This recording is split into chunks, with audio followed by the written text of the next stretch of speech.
3, 2, 1.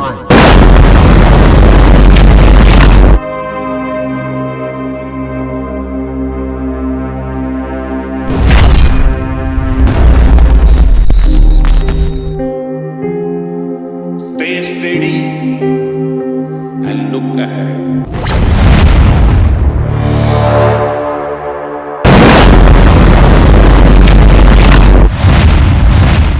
7 सितंबर सन 2019 वो तारीख जब भारत चांद पर इतिहास रचने के बेहद करीब जा पहुंचा था। मगर धरती से करीब 3.5 लाख किलोमीटर दूर उस शाम चांद पर एक अनहोनी घटना ने 140 करोड़ हिंदुस्तानियों के सपने पर पानी फेर कर रख दिया था।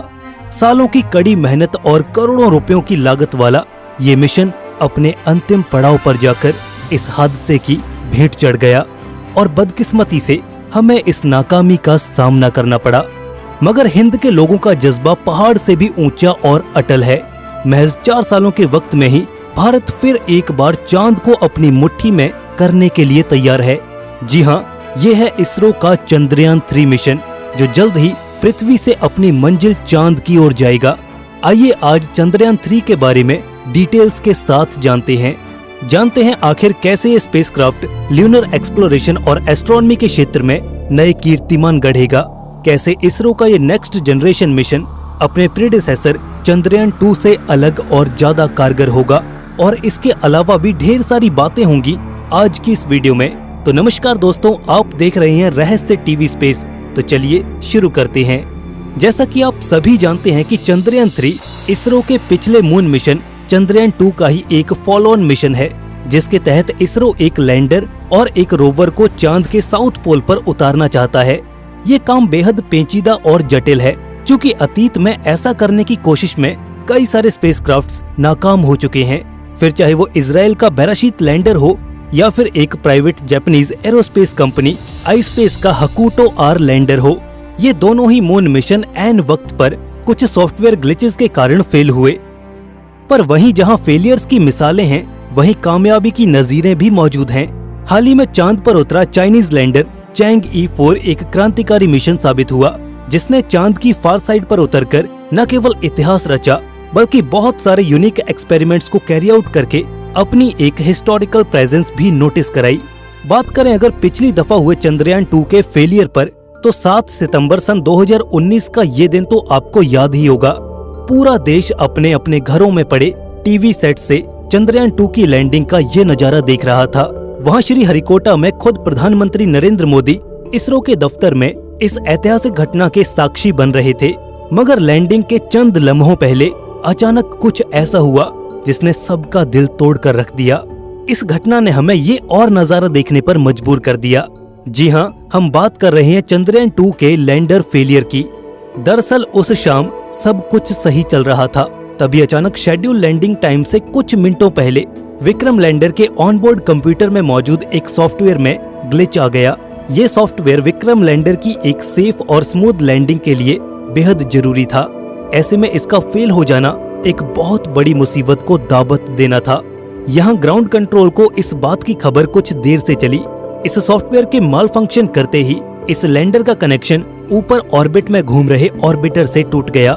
नतीजतन चांद की सतह से महज 2 किलोमीटर ऊपर हमने विक्रम लैंडर से संपर्क खो दिया, और तेजी से डिसेंट परफॉर्म कर रहा विक्रम लैंडर बेकाबू होकर नीचे चांद की ओर गिरने लगा। सॉफ्टवेयर में हुई प्रॉब्लम के चलते लैंडर के ऑनबोर्ड कंप्यूटर्स ये जज नहीं कर पाए कि लैंडिंग थ्रस्टर्स को कब कितना ज्यादा फायर करना है, और इसी मिसकैलकुलेशन और इरेगुलेशन के चलते ये लैंडर किसी पत्थर की तरह चांद की सतह से जा टकराया। ऑब्वियसली चांद की सतह से इतना जोरदार टक्कर के बाद इसे भारी फिजिकल डैमेज पहुंचा होगा, जिस कारण इसरो की तमाम कोशिशों के बाद भी इससे संपर्क स्थापित नहीं किया जा सका। वैसे इससे कांटेक्ट बनाए रख पाना भी कोई आसान काम नहीं था। अब क्योंकि इसरो इसे चांद के फार साइड पर उतारना चाहता था। फार साइड से मेरा मतलब चांद का वो हिस्सा जो हमेशा अंधेरे में घिरा रहता है। जैसा कि आप जानते हैं कि चांद एक टाइडली लॉक्ड सैटेलाइट है, जिस कारण इसकी रोटेशनल वेलोसिटी उसके रेट ऑफ रेवोल्यूशन से सिंक्रोनाइज्ड है, जिसके चलते उसका एक पर्टिकुलर फेस ही हमेशा पृथ्वी की ओर मुड़ा रहता है। ऐसे में चांद की उस ओर से रेडियो कम्युनिकेशन बहाल रखना काफी झंझट का काम है।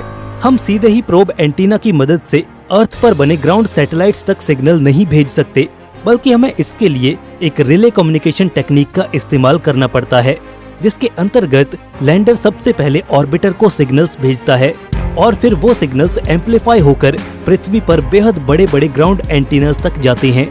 हालांकि ये सिस्टम काफी रैपिड होता है, मगर कम्युनिकेशन चैनल्स में एक मीडिएशन पॉइंट होने के चलते फेलियर और लेटेंसी के चांसेस बने रहते हैं। चंद्रयान 2 में एक प्रॉब्लम सिर्फ इसका कम्युनिकेशन सिस्टम ही नहीं थी, बल्कि इसका डिजाइन भी था।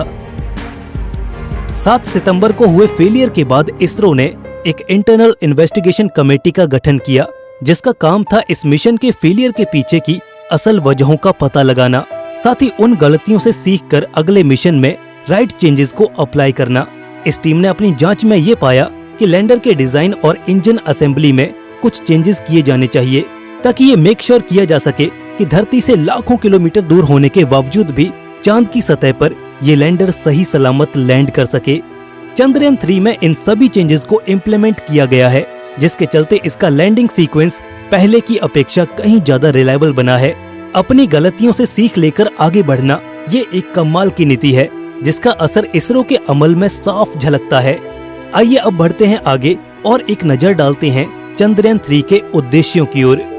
इसरो की ओर से चंद्रयान 3 का मुख्य उद्देश्य चांद पर एक सफल और सुरक्षित लैंडिंग बताया गया है।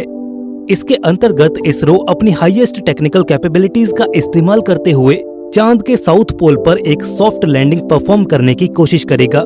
इस प्राइमरी ऑब्जेक्टिव के अलावा इस मिशन के अंतर्गत बहुत सी साइंटिफिक रिसर्च और एक्सपेरिमेंट्स को भी कैरी आउट किया जाएगा, जिससे ल्यूनर एक्सप्लोरेशन और इंटरप्लेनेटरी साइंस को एक शानदार बूस्ट मिलेगा। अपने प्रेडिसेसर मिशन की ही तरह चंद्रयान 3 का भी एक अहम मकसद चांद की जियोकेमिस्ट्री को समझना है। इस कड़ी में चंद्रयान 3 के साथ जा रहा है विक्रम लैंडर और प्रज्ञान रोवर, जो वहां पर ढेरों साइंटिफिक एक्सपेरिमेंट्स परफॉर्म करेंगे, जिसमें फोटोमेट्रिक्स और ऑनबोर्ड सेंसर्स के इस्तेमाल से ल्यूनर सॉइल का परीक्षण भी शामिल होगा। आज से करीब 1 दशक पहले जब भारत ने अपने पहले ल्यूनर मिशन चंद्रयान की सहायता से चांद की सतह पर तरल पानी की मौजूदगी का कंफर्मेशन किया था, तो सब हैरान रह गए थे। इस बार इसरो का प्लान कुछ और बड़ा करने का है। चंद्रयान 3 अपने मुख्य उद्देश्यों में से एक मून के हाइड्रोमेट्रिक्स को डिकोड करना भी लेकर चल रहा है। ऐसे में ऑर्बिटर की अब तक की रिसर्च से मिले डेटा को फर्दर बेस बनाकर ग्राउंड पर मौजूद लैंडर्स और रोवर्स ल्यूनर सॉइल और रॉक्स को एग्जामिन करेंगे, जिससे हम उनमें मौजूद वाटर और सिमिलर कंपोनेंट्स को बारीकी से देख पाएंगे। ये चांद की जियोग्राफिकल कॉम्पोजिशन और केमिस्ट्री को समझने की ओर एक बड़ा और निर्णायक कदम होगा, जो आने वाले वक्त में ल्यूनर कॉलोनाइजेशन जैसे बड़े गोल्स को सर्व करने में कॉम्प्लीमेंट्री साबित होगा। इन भारी भरकम जिम्मेवारियों और करोड़ों लोगों की अपेक्षाओं का बोझ अपने कंधों पर लिए चंद्रयान 3 जल्द ही धरती से रवाना होगा। इससे पहले कि हम इसकी काबिलियतों का मूल्यांकन करें, ये बेहद जरूरी होगा कि इसकी टेक्निकल स्पेसिफिकेशंस और डिजाइन पर भी एक नजर डाल ली जाए। आफ्टर ऑल, किसी भी स्पेस मिशन की कामयाबी या नाकामी के पीछे यही फैक्टर्स तो जिम्मेदार होते हैं। इसरो का चंद्रयान 3 मेजरली 3 कंपोनेंट्स के साथ आता है। इसमें एक लैंडर, एक रोवर और एक प्रपल्शन मॉड्यूल शामिल होगा। पिछली दफा इस प्रपल्शन मॉड्यूल की जगह एक ऑर्बिटर था, जो फिलहाल चांद की ऑर्बिट में मौजूद है और बखूबी अपने काम को अंजाम दे रहा है। खैर, इस प्रपल्शन मॉड्यूल का काम चंद्रयान 3 के कॉम्पोजिट स्पेसक्राफ्ट को अर्थ से लॉन्च के बाद चांद की ऑर्बिट तक पहुंचाना होगा। इसके बाद लैंडर यूनिट इससे डिटैच होकर चांद की सतह की ओर डिसेंट परफॉर्म करेगी। वहीं प्रपल्शन मॉड्यूल ऑर्बिट में ही रहकर चांद की परिक्रमा करेगा। साथ ही लैंडर और ग्राउंड कंट्रोल के बीच एक कम्युनिकेशन के लिए बतौर रिले भी काम आएगा। अगर आप इसके डिजाइन को देखेंगे तो पाएंगे कि ये एक बॉक्सी शेप का कंपोनेंट है, जिसके एक साइड पर ऑनबोर्ड कंप्यूटर और कम्युनिकेशन सिस्टम को पावर करने के लिए सोलर पैनल्स लगाए गए हैं। वहीं टॉप पर एक सिलेंड्रिकल सा स्ट्रक्चर देखने को मिलता है, जो कि एक्चुअल में लैंडर यूनिट के लिए एक डॉकिंग पोर्ट के रूप में काम करेगा। इसके अलावा आप इसके साइड में ये थ्रस्टर्स देख सकते हैं, जो समय समय पर फायर होकर इसकी दिशा और गति को नियंत्रण में रखेंगे। इस प्रपल्शन मॉड्यूल का मेन काम चंद्रयान 3 के इस कॉम्पोजिट स्ट्रक्चर को लॉन्च के बाद धरती की ऑर्बिट से लेकर मून की ऑर्बिट तक लेकर जाना है।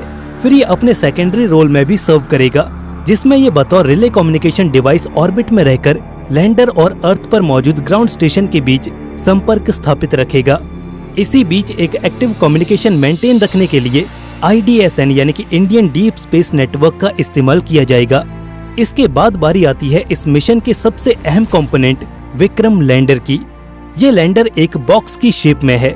मून की सरफेस पर एक स्मूथ और सॉफ्ट लैंडिंग परफॉर्म करने के लिए इसके बॉटम पर 4 लेग्स भी इंस्टॉल्ड हैं। इसके अलावा ये लैस है मल्टीपल लैंडिंग थ्रस्टर से, जो कि डिसेंट के दौरान इसे एक एंटी ग्रेविटी थ्रस्ट देगा, जो कि सॉफ्ट लैंडिंग के लिए बेहद जरूरी है। इसके अलावा इसमें वो तमाम साइंटिफिक पेलोड्स और इंस्ट्रूमेंट्स भी मौजूद हैं जो ल्यूनर साइंस को परफॉर्म करने में कारगर साबित होंगे। करीब 7.5 टन वजनी इस लैंडर में एक सेफ लैंडिंग परफॉर्म करने के लिए 1 दर्जन से ज्यादा कंपोनेंट्स मौजूद हैं।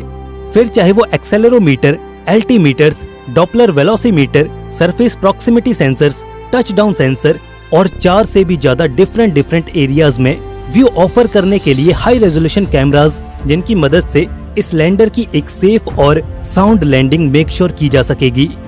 बाद बाकी ये लैंडर प्रज्ञान रोवर के लिए एक कैरियर व्हीकल के तौर पर भी काम करेगा, क्योंकि ऑल द वे अर्थ से मून की सरफेस तक यही तो इस रोवर को अपने भीतर ले जाएगा। 26 किलो वजनी इस रोवर में कुछ बेसिक इंस्ट्रूमेंट्स और पावर के लिए एक सोलर पैनल मौजूद है। क्योंकि ये इसरो का पहला रोबोटिक रोवर है, इसलिए फिलहाल इसे डेमोन्स्ट्रेशन फेज में रखा गया है। इसके तहत हम अपनी टेक्नोलॉजीज और डिजाइन का रियल लाइफ सिचुएशन में टेस्ट और एग्जामिनेशन कर पाएंगे। And that's pretty much all about this mission. अगर इस मिशन की लॉन्च डेट की बात करें तो फिलहाल इसरो द्वारा इसे अगले महीने की 12 से 19 तारीख यानी कि 12 जुलाई से 19 जुलाई के बीच लॉन्च करने के लिए शेड्यूल किया गया है। इसरो ने अपने एक ऑफिशियल प्रेस नोट में ये बताया कि वो इसे लॉन्च करने के लिए एक LVM-3 रॉकेट का इस्तेमाल करेंगे। जी हाँ, ये वही सेम रॉकेट है जिससे 2019 में चंद्रयान 2 को लॉन्च किया गया था। तब इसे GSLV Mark 3 के नाम से जाना जाता था। एंड अकॉर्डिंग टू इसरो इसे सतीश धवन स्पेस सेंटर श्रीहरिकोटा से लॉन्च किया जाएगा। और फाइनली 4 सालों बाद ही सही, मगर फिर एक बार हम चांद के सीने में तिरंगा लहराने के लिए तैयार हैं। इस पर आपका क्या ख्याल है? अपनी राय हमें कमेंट सेक्शन में जरूर शेयर करें। अगर आपको ये वीडियो पसंद आई तो इसे एक लाइक जरूर करें। साथ ही आगे एस्ट्रोनॉमी और स्पेस साइंस से जुड़ी हुई वीडियोस को देखते रहने के लिए हमारे चैनल रहस्य टीवी स्पेस को जरूर से सब्सक्राइब करें। धन्यवाद।